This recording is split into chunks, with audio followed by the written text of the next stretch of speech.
Hey there, how's it going? It's Paul Lynn here, real estate broker with T&H Realty Services. Today I want to just do a quick video to discuss what your seller closing costs are and how having a net sheet prepared for you ahead of time can benefit you. It's usually the first question that I get from a potential seller is, what's my home worth? Or, how much can my house sell for? And that's a good question to ask. But what you want to find out is, what is it going to cost to actually sell my property? So what are those fees going to be? What's it going to add up to? How much will I get back? Those are the main important questions that you want to ask your agent to help you understand if now is a good time to sell your property and how much money you're going to walk away with. Now please understand that I am in Indiana, so this video relates to Indiana. So I'm going to try to make this very simple. If you are outside of Indiana watching this video, you'll want to contact your agent and find out exactly what the typical closing costs are for you as a seller. Here in Indiana, the typical closing costs will break down between about 8 and 10% of the sales price. So to make that very simple for you, 6 to 7% of that will go to the commission for the buyers and the seller's agent. 1 to 2% will go towards your property taxes.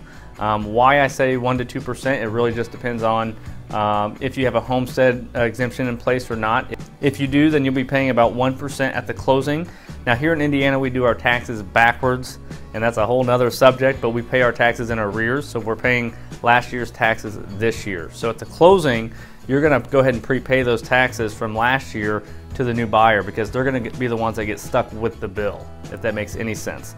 The good thing is you've probably been paying your monthly mortgage. Your lender is going to be holding money back each month, or probably has been holding money back each month for you and putting that money into an escrow account to pay those bills. So typically within about 30 days, you will get whatever's left in your escrow account back to you from your lender. You'll want to check with your lender on that and see how much money's in there, but just know that that comes in as a bonus for you after the closing. You won't see that on your settlement statement. So 1 to 2% in property taxes. If you don't have a homestead exemption, you'll be in that 2% range, and you'll pay another 1% in general closing costs. So that could be your title, insurance, title fees, survey, whatever else was agreed upon, in your closing. But generally, that's about 1%. So if you add those up, you're anywhere between, again, 8 to 10%, depending on which bracket you fall into.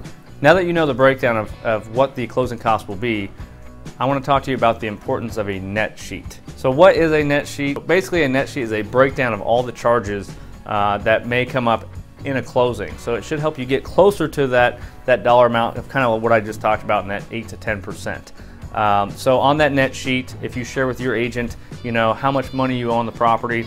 So I'll make it very simple. Let's say the house is worth about $100,000 and you're thinking about listing it. So your agent runs the numbers, says it's worth about $100,000. So on that net sheet, they'll estimate, now that's the key word, estimate, $100,000 on the sale price. Again, this is before getting an offer. So $100,000, let's say you owe $70,000 on your mortgage.